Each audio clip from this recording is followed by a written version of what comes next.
Welcome back, listeners. Today we're diving deep into the Sound of Music story by Tom Santopietro. Yeah, we're going behind the scenes of this beloved classic to uncover I guess you could say like the surprising truth about the Von Trapp family. The film too, of Right. course. The film and its legacy. You know, it's funny. I always thought they were like an instant musical sensation, like the Von Trapps, Oh, right, right. thanks to Maria, but they were already singing before she got there. Yeah, that's right. Their father, Georg, he made them love music, right? Hmm. But it was more for fun, not professional. Okay. Then Father Franz Wozner came along and well, let's just say things changed. I was about to say Father Wozner. I bet this is where it gets interesting. Oh, absolutely. So picture this. He hears the family singing, and all he says is, but. But Yeah, like, you sound good. B-U-T. That one word changed everything. talk about the power of like constructive feedback, right? Right. It's amazing. So what happened after the but? Well, but I guess you could say it lit a fire. Father Wazner became their coach, and he turned them into the Trapp family singers, just from that one word. Wow. So someone can come into your life and just completely change your path. Exactly. Now, the book mentions a possible romance between Maria and Father Wozner. Is there anything to that? It's definitely intriguing. They wrote a song together, Okay. and Wozner's nephew actually said they had a special bond. He thought there might have been something more there. Oh, wow. Kind of makes you think about all the untold stories, right? Right. Speaking of untold stories, Maria's encounter with Hitler is chilling. Yeah, she described him as ordinary, a little vulgar, not too well educated. Right. Kind of changes how you see him, right? Yeah, it's a good reminder that even the most notorious people can seem, mundane in person. Right? Okay, you ready for this? Their escape to Italy. Nothing like that dramatic mountain trek in the film. Not even close. What? They just took a train. Really? Yeah, Marie even joked about it. She said, Salzburg does not border on Switzerland. See? Even back then, Hollywood changed things.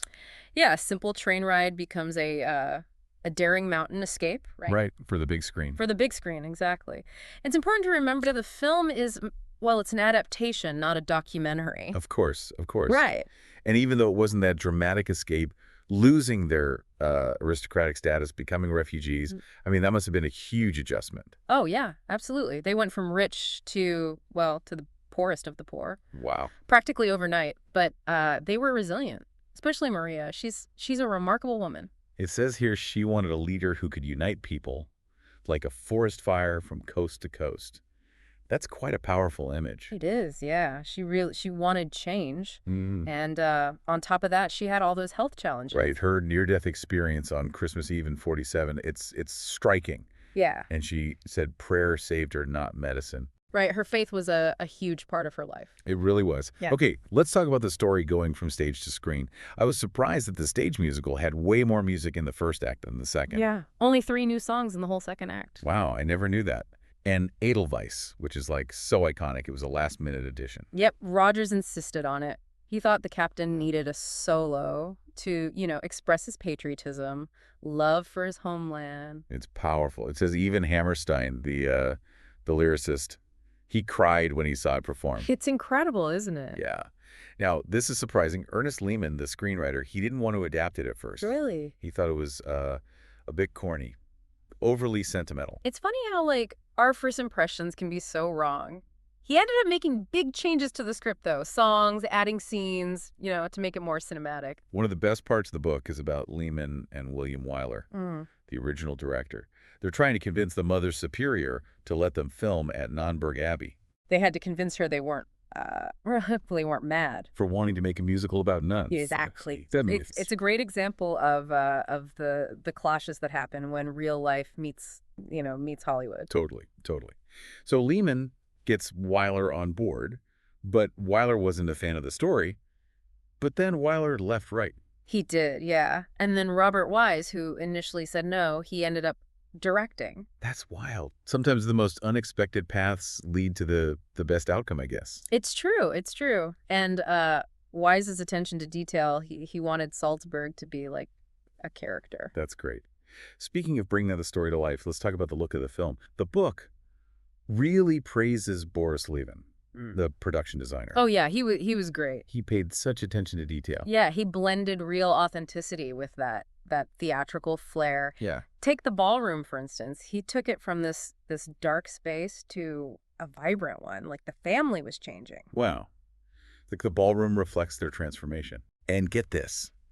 The sets were so real that Marnie Nixon, who played one of the nuns, thought they were actually at the Abbey. That says it all, doesn't it? He made it immersive.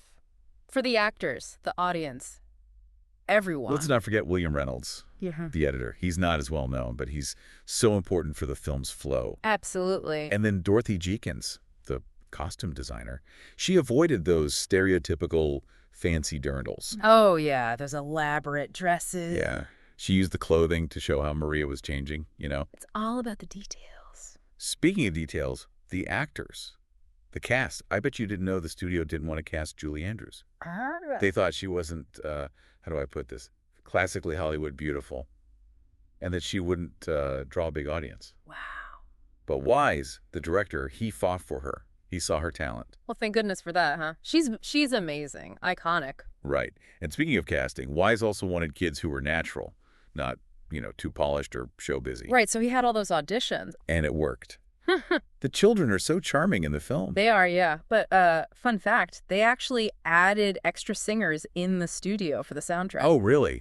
To make their voices, even more powerful. Exactly. It's pretty common for musicals. That makes sense. Now, Christopher Plummer, he didn't really want the role of Captain von Trapp at first. No, why not? He said the captain was like a stick figure in an operetta. Oh, wow. But he actually helped make the character better, more complex, more interesting. That's fascinating. So even though he wasn't, super enthusiastic, he still contributed a lot. He did, yeah. Yeah. His personality off screen, his dry wit, his rebellious streak. Yeah. It adds another layer to the story. Oh, absolutely. There's that line in the book, his comment about Maria von Trapp being much more handsome than my real husband. Corset Plummer. Right. And he was always out late at that hotel bar, the Bristol. His colleagues weren't thrilled about it. Sounds like he was a lot of fun, even if he maybe got on some people's nerves. Right.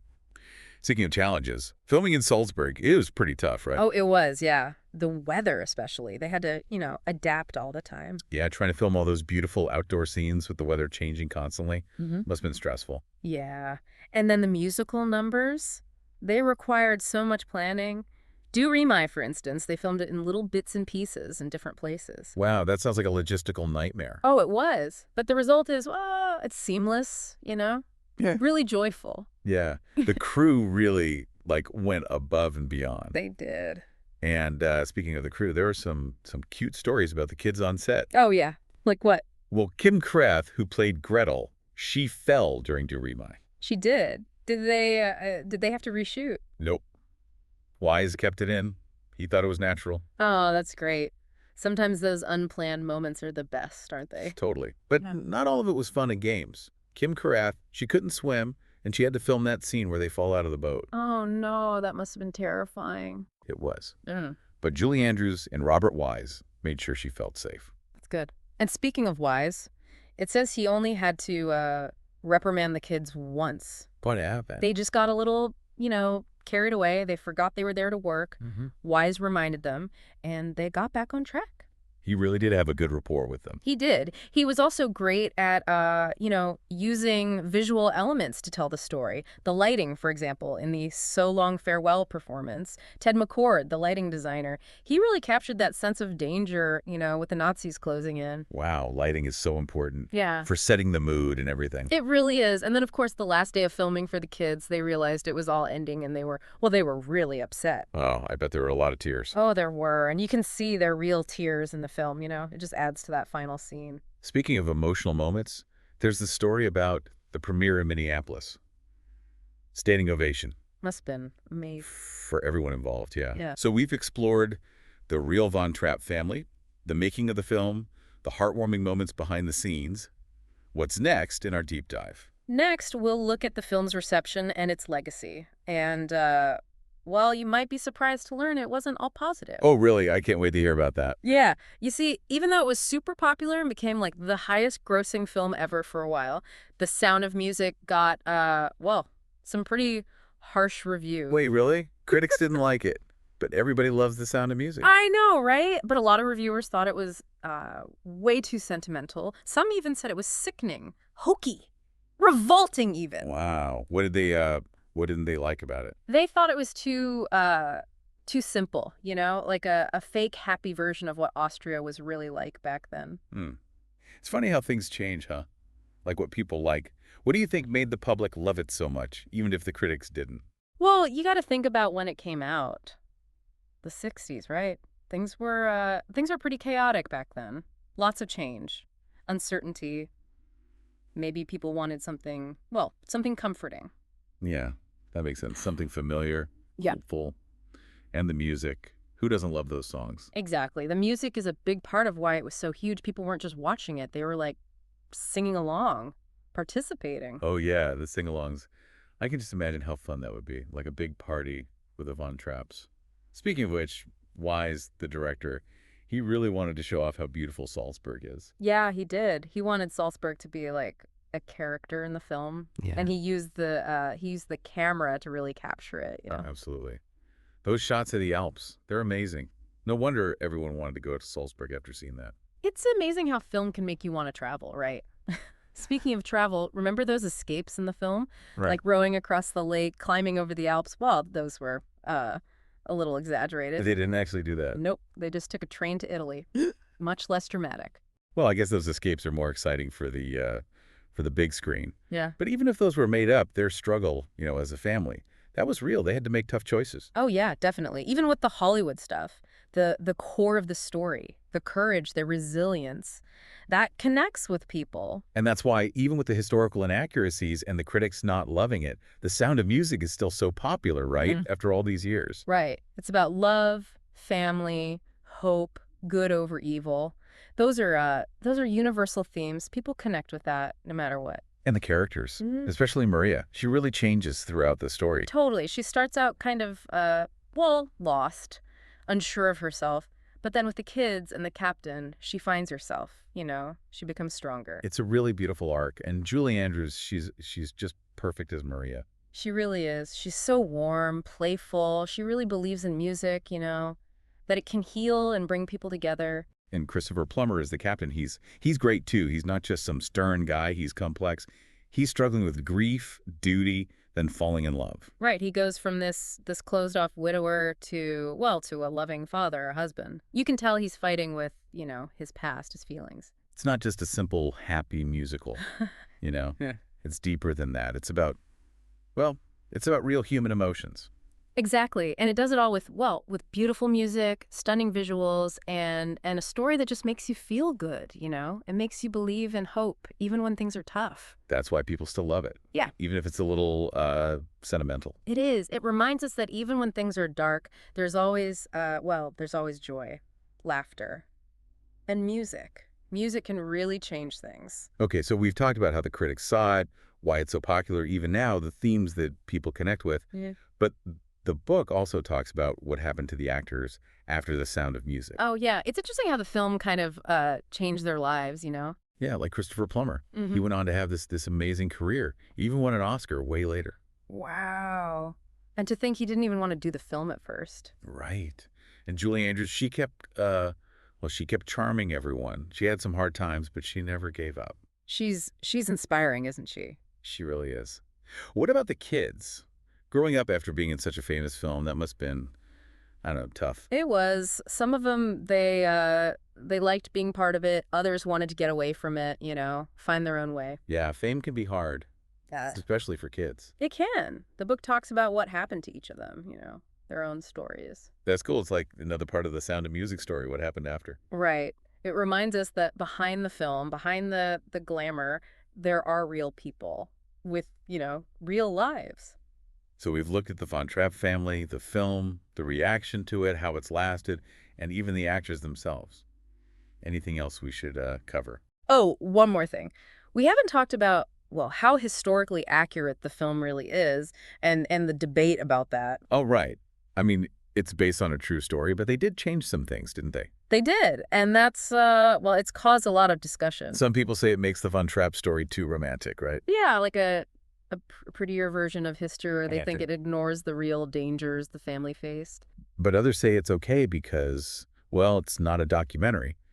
It's fiction inspired by a true story. Exactly. They think it's meant to entertain and inspire, and it does that. It still captures the spirit of their story, you know? It's tricky, isn't it? How much can you change a true story for a film? It is. It makes you think, about how we see these films. They can be inspiring, moving, but we should remember they're not always, completely true. We should think about them critically, Yeah. right? And that's why these conversations are important. They make us think about what we're watching and to look for different perspectives. So even if The Sound of Music isn't totally accurate, it's still a powerful film. And it's touched a lot of people. It has. And the fact that people still love it, it tells you something. Huh. It shows that it can still connect with people, emotionally. Give them hope, joy. Well said. Well, as we wrap up our deep dive into The Sound of Music story, I want to say that, well, the conversation doesn't have to end here. It really is amazing, isn't it, how a film can make people think, have these big discussions. It's true. And it challenges us to, really look at things differently. It's like, it's like peeling back the layers of an onion. Oh, I like that. The more you look, the more you realize there's more to discover. Exactly. And that's what makes the Sound of Music story so fascinating, right? It's not just one story. It's historical, artistic, personal, and it makes you think. Question what you thought you knew. So to everyone listening, I encourage you to keep exploring this. Read the book. Watch the film again. Maybe even go to Salzburg. See those amazing mountains in person. Yeah. And as you do, just, keep asking questions. What parts of the story, what parts speak to you? How does it connect with your own life? And what do you think? How is the film still, shaping how we see the world today? Those are great questions. Yeah. And they remind us that, our deep dive is ending, but you can keep learning about this. Yeah, it's a journey, isn't it? We can all explore these stories, these stories that move us, make us think, and help us see things in a new way. Well, until next time, keep diving deep, everyone. And keep discovering.